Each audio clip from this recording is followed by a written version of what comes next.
All right, Chris, we'll get to the Giants specifically later. Right now, let's go to our guest today, Mike Ryan, NBC Sports medicine analyst and former NFL athletic trainer. Mike, Chris and I know you very well, but for our fans out there who don't know you quite as well, explain to us your background and everything you've done with the NFL up to this point.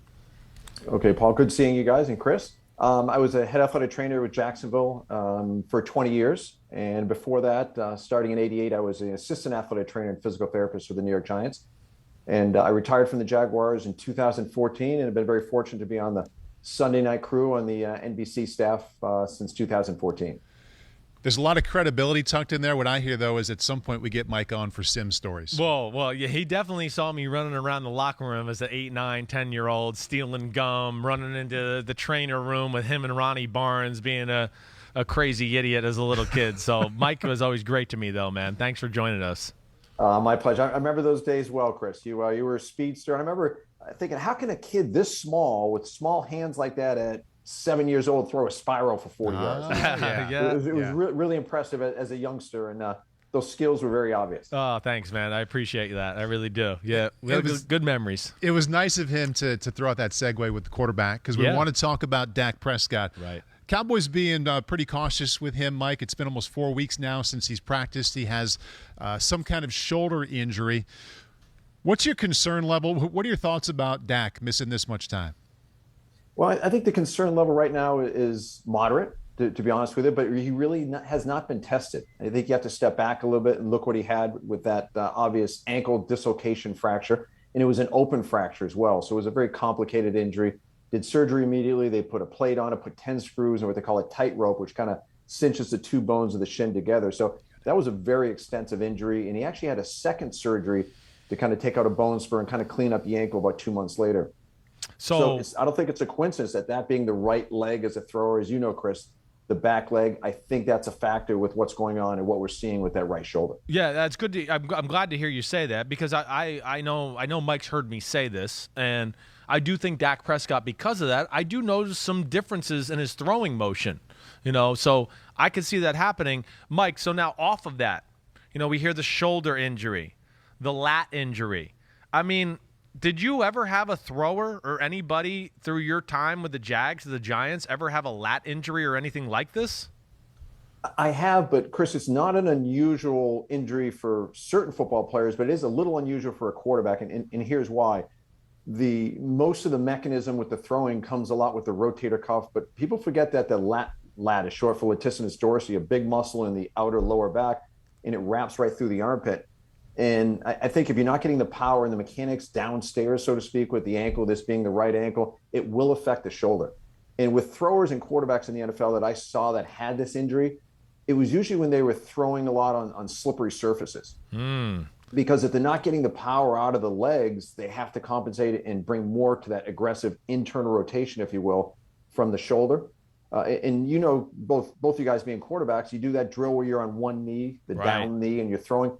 That's a very lat-dominating exercise because it takes the legs out of the equation, and the motion you do from both retracting the shoulder and the acceleration of the ball is very dominated by the latissimus dorsi. And I think in this case, with Dak having a change of the foot issues, it's not unusual that lat will become symptomatic. And I think the way this played out is the fact his shoulder got sore, which you guys know isn't unusual for coming back from an injury and during training camp. So they did an MRI of the shoulder, but you don't really look at the lat when you do a typical thrower's MRI, shoulder MRI. Right. So I think that's probably why they missed it. The symptoms were different. They had to go back and do a second MRI. So I think, like I said, this is a moderately concerning injury that I think the rest is going to play into getting him better and getting ready. I have no concern he'll be on the field for week 1, but I think the big question mark is how will Dak's shoulder play out throughout the season, especially the more he has to throw on the run. Right. Because again, that's going to dominate not necessarily the shoulder joint, but the shoulder girdle, meaning all three bones of the shoulder.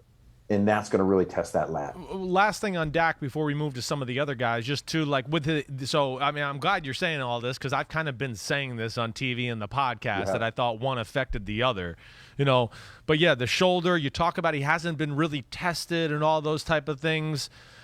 I don't think he's moving quite the way because, like you said, with the ankle surgery. Like, how long do you think that'll linger, or what point during the year do you think Dak Prescott and his ankle, he'll go, okay, I think I'm pretty close to 100% or right around it?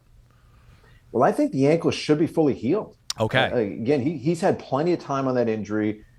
Jim Maurer and the athletic training staff with the Cowboys did a great job. Even right out of the gate, you saw him when he was on the field. They're already putting sterile gauze on that open wound. He did surgery right away.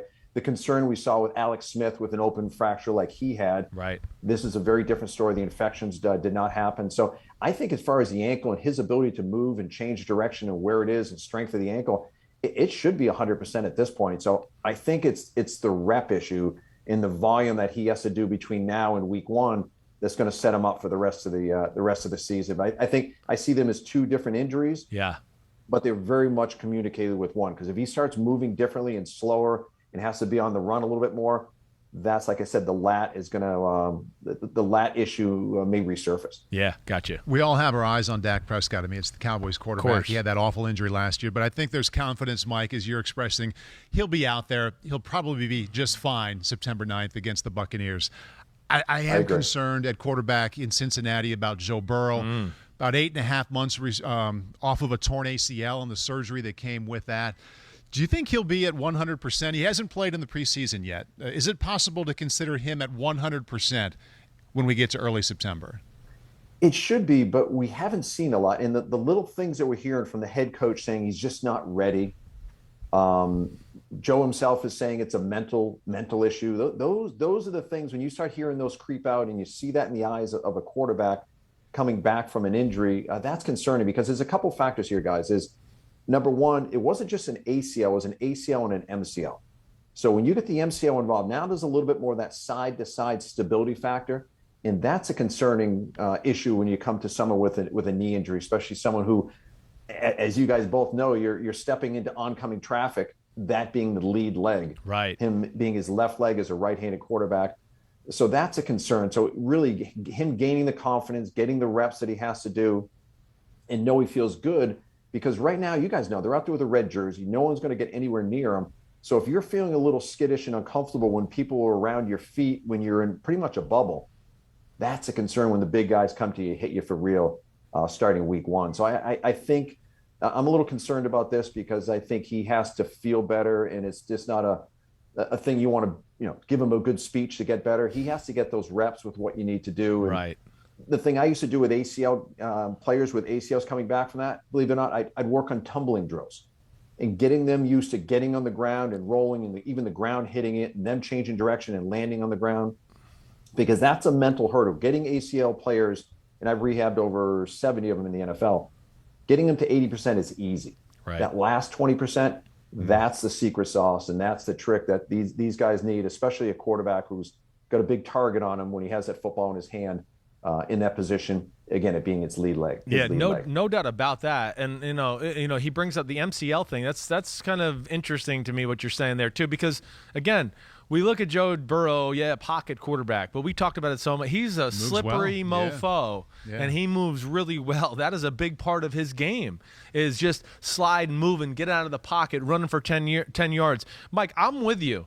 I've been concerned. I mean, our producer, Pete Dimalitalitis, will tell you, I've been texting going, I'm not sure I would play Joe Burrow week 1 with the things I hear, what he's made comments about. Like, is there a point where somebody in your position back in the old days might have gone to like a Tom Coughlin or Parcells and gone, man, this guy's got some issues and some mental issues. I don't know if we should play him week 1. Does that happen, or do you just have to bow down to the coaches in this? Absolutely. That's really an important job of the head athletic trainer, is to go to bat for the players. Yeah. Because if the player's not ready, his performance is going to be horrible, because he's thinking about his knees, not focused on the field around him. Right. And second of all, his chance of injury really goes up. So, you have to go to bat for your players and let the coaches know and be realistic. And like I used to like to say to my players is, if you can't do it with me, a middle-aged guy on the field running around and changing directions and whatnot, and you get out in the field with 21 other guys around you, you're in trouble. Yeah. So look at this scenario as well. Like you guys brought up a good point, and you talked about Trevor Lawrence the other night, who took that big hit. You can say, okay, you got to get down. You got to get down. Well, now you take a player who's running with the football, and he's got to slide. Well, does he slide foot first with that injured knee heading right towards the oncoming player? Yeah. Or does he have the confidence to tuck that knee and twist it, underneath himself and slide along the ground. So simple things, that's why I like to do the tumbling with the players like this. Simple things that you say, oh, just get your ass down in the grass and stay out of trouble. That alone is a scary thing for a player to do. So you got to work on those things, and you have to get a player ready to play football. So he's out there focused on football, not focused on a body part. Mike, didn't Mark Brunell, I'm thinking back to your time in Jacksonville, and Mark was a lefty, didn't he have right knee issues for a lot of his career and have to deal with some of this mental stuff we're talking about? It did. Mark had a lot of injuries. Mark had a partial ACL tear, and he had an MCL tear in a previous injury. So he was a good example of someone who had to do a lot of these things to protect the knee. He played in a brace, which I assume Joe would do. But yeah, he was great. Mark was a great guy to work with, tough as nails. But having to manage a knee like that had some extra play to it because it was, again, a multiple ligament issue. That was a big challenge for him. And he was a good example of a guy that you had to step back, work on things. You work really hard to get over that last hurdle to make that last 20% a successful 20%. So there's a real concern with Burrow, is what you're saying. You're more concerned about him than Dak Prescott, who's got 2 injuries. Absolutely. Absolutely. I hear you. I'm concerned too. So let's we can evaluate. I mean, I know I'm one that want to go, wait, this is the franchise here. Yeah. Let's not hurt him again, just to say, oh, he's out there playing 8.5 months later. Right. I would be very cautious early on in the year. And Mike, we have one more. Go ahead, Mike. Go ahead. One thing with that, guys, is everybody kind of talks about that time frame. It's ACL is a quote-unquote 6 to 9 month injury. Some guys just need more time. Yeah, right. Some guys can do it earlier, so there's a lot there. And like I used to say, the player first and foremost has to get out there and protect himself before he worries about performance. And if Joe is having a little bit of a mental hurdle that he has to get over and he can't protect himself, that's the first thing that has to be addressed before we worry about hitting that out route. Right. You mentioned it a little bit ago, Mike, but just how difficult would it be if you're the trainer in Cincinnati and you come to the conclusion this isn't right? It's not right for him to be out there at the start of the season. How do you make yourself go to the head coach and say, you know what? This is the number 1 pick last year. This is the one everybody's excited to see, but I'm recommending that you sit him for a while. Well, Paul, you just do it. You just sit down with the coach and have a hard talk. There were times what I used to do is I'd tell our video director hey, put a camera over in the rehab area between periods 4 and period 8. And I'd have them film what I was doing with those players, the reassessment and the moving stuff. And then I'd sit down with the coach. Hey, let's look at that video. And you tell me, do you like what you see here? Right. Do you see the way this player is moving? There's a little bit of skittish. He's not changing direction off the left leg like he is off the right leg. So, coaches are very visual. But bottom line is they're going to see it as well if you put it in front of them, and they know that the performance will suffer. And as you know, coaches want to win and they want the best player on the field, and you can't take that franchise player and put him at a much higher risk, especially coming back from an injury. Man, he had to go to Coughlin and Parcells to have those conversations. That was a death match. There was a couple of times, many times, I'd come back into the athletic training room after giving Coach Coughlin a bad update, and these players would look at me and say, man, in much more colorful language, and say, man, I wouldn't want your job for all the money in the world. Yeah, right. It was a march of death, to say the least. I was picturing that same thing. No doubt about it. Yes. One more quarterback to hit with you here, Mike. Carson Wentz had a foot procedure, foot surgery 3 weeks ago, practice Monday, practice Tuesday. We're shooting this on Wednesday, so he's coming off of back-to-back days of practicing. It seems like he's a little bit ahead of schedule. What's your read on what Carson Wentz is dealing with there?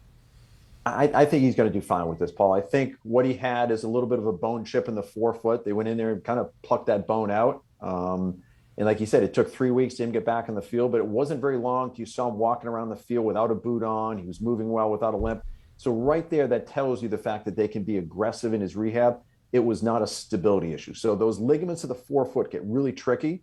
So if you're going in there taking out a bone fragment, that there was some question about whether he had something like this since high school. And he's moving around well. You got a good stable foot. This is his left leg. So again, unlike Dak, we talked about the pressure and the push off of that back leg. This is a left leg for a right-handed quarterback. So I think he's doing well. I expect him to see him back on week 1. Because again, 3 weeks after the surgery, he's back on the field, and he has an additional 3 weeks to get ready for week 1. So I think the concern here is minimal at his position with his injury, and I think he's going to do fine. Mike, how do they not catch that injury? Just, why, because you bring it up, like, how come that's something that's not looked at or maybe removed early on in his career or whatever else? Or is it just one of those things where it's like, he hasn't had a problem, so now let's not mess with it?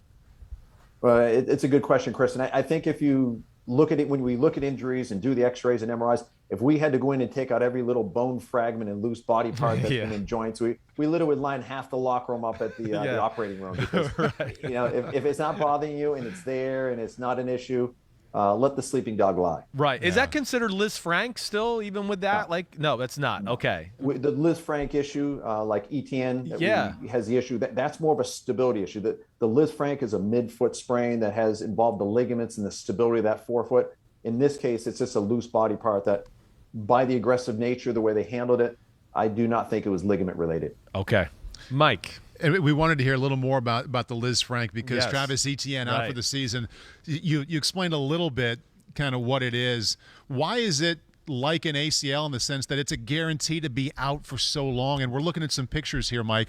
You can kind of explain why it's such a serious injury. It's a serious injury because it's a high pressure point. You're putting a lot of pressure on that part of the forefoot, which is that area you can see. It's kind of like halfway down your shoelaces. And there's a collection of ligaments in those areas. All those little cluster of bones are stabilized by a lot of ligaments. Ligaments connect bone to bone. So when you get a sprain there and that the long bones there going to the big toe and the one going to the second toe spread apart, those ligaments are torn. So you get basically a very unstable forefoot. So every time you push off and every time you change direction, those bones want to spread apart. So with that ligament instability, it creates a lot of pain, and really you become a very unfunctional kind of athlete. It's very similar to kind of trying to play football with no shoelaces in your shoe. That foot becomes very unstable and it moves a lot. So with instability, it's a real problem. So that's not something that you can treat aggressively. They usually go in there, they put a pin or two in there that kind of pull those bones together. Right. Got my little foot model here. Yeah, cool. So when you're looking at that foot in the area, the sprain of the ligaments are in here, all between these bones. So when those two bones spread apart, those ligaments become very unstable. So every time you push off that foot and change direction and twist on it, that becomes very painful in that area. So what they do is they put screws in here, usually 2 screws that pull those bones together and then sew up those ligaments. So because of the high stress on that area, when you have a surgery on it, you really have to shut them down and let that heal very well. Gotcha. You don't have long-term concerns here or anything like that. I mean, I know it's a running back, so it's cutting and power and explosiveness is a real thing. But you think he bounces back from this, or what's your feel? I think he will. I'd be a little more concerned if this was something, hey, let's try to get him back mid-season, because this is something that can be a little tricky. Because if you go ahead and resprain those ligaments that you sewed up, now you have kind of chronic instability, and that becomes someone that just really loses a lot of power on that leg. So I think they're doing the right thing in Jacksonville with shutting him down, do the surgery, stabilize it, give him enough time to quiet down. I think if they do that, he has a very good chance. I probably have rehabbed 15 to 20 of these in the NFL, and most of these do very well if you're conservative with them right up front, and that's exactly what the Jaguars are doing. Good to hear. Good, because I like the kid. I want him to be successful. Right? Yeah. I mean, hey, Mike, well. you the man. We're going to have Mike on consistently throughout the year. That's awesome. You know, I mean, come on. There's too many. I've been around football. You've been around football my whole life. We talk about these injuries like we know what the hell we're talking about. I was just we thinking don't really know. when he was explaining the Lisfranc thing, Right. I've used the term for 20 years. Right. I've never Don't really known. I know. I was always like, it's a break in the middle of the foot. Why It's not it's a so break. serious. So, Yes. Mike, I hate that we have to explain that Travis is out for the year, but thank you. That cleared something up in my head. I've had for a while. Yeah. Definitely. Well, one thing to your point, Paul, is you can have a fracture as well. And one that had probably the first Lisfranc I saw, Chris, was your dad, Phil. That's right. He The had Buffalo one in, 90. That would have been the third to last year. And That was 90, right? It was the Super Bowl 90. It was the winning year. year. Yeah, they lost it Buffalo was in the a Saturday rain. game in Buffalo in the rain on a Saturday game. And Right. he landed in the position where, and Get this that is the way foot this out, yep. happens a lot, is you're in this position here and Yeah. someone lands on the back of your heel. Right, that's what So you happened. compress it and sprain it. Right. So with that, you can also have a fracture, and that becomes a little bit more concerning because now obviously you have a bone that's floating around. You have to stabilize the bone. So yeah, it's a really challenging injury, and the kind of injury you want to treat it right up front. And I think that's what the Jaguars are doing. All right, awesome. Yeah, damn, I didn't even realize my dad had Lisfranc injury. So shit, that just tells Was you. it really a term that got used? I know. I didn't know. Right? I just the guy fell on his foot. He broke it. I don't know. He's hurt. He can't play in the Super Bowl. Damn. He's limping around the house. I don't know. That's right. Mike. He didn't limp much. He was tough. We all know that. Yeah, Dad was tough. We'll give him that for sure. Mike, appreciate you joining us, man. And Always fun, guys. Great to see you guys, and thanks for having me. Yeah, we'll Thanks, have you Mike. back Good here to see real you, pal. soon when something hits. You the Look man. forward to it. Thanks, buddy. Take care. Thanks a lot. And it's a good example of how far things have come, because I think I remember, and you would know this better, like Phil trying to come back and play, and like they were waiting to see maybe Phil will come back. But now, if you have a Lisfranc, like it happened Monday night, Travis Etienne is out for the year. Like there were plenty of days there where like, hey, Phil might play. I know he might come back and play. Well, people thought he might. But a lot of people, because of Lisfranc, but for a long time, people would go, "Oh, he sprained his foot." And I always knew, I was like, no, there was something broken in there. I know that. My dad didn't sprain his foot. I was like, you're making him sound like he's some wimp or something. A sprained foot. He would have played. Right. But I will say to this, the next year, of course, he's asked the quarterback competition with Hostetler going in the 91 season. And I know in that training camp, his foot bothered him badly, constantly. To the point where we got to ask Dad. 7 or 8 months later. We got to ask Dad. I feel like I got to remember the stories. He said something to the Giants like, hey, I don't know if you're going to make me the starter or not, but I'm not. I don't feel right. Yeah. And whatever else. And it lingered for a little while, and it wasn't until about midway through that year till I think he felt like he was back to himself. Not to be overlooked, the fact that our guest had a spine and a pelvis on the wall. I know, right? And just whipped out a foot. I know. He's awesome. Come on. Mike's the man. And I think there's great value to have him. I hope the listeners enjoyed that because, I think he'll give us a good time frame, especially during the year. Right. If somebody gets an injury and we hear, he's only going to be a few weeks, he might be able to put it into perspective and be like, the media's saying a few weeks. I'm telling you this is going to be a 10-week injury or whatever. Help us make sense of that. Definitely.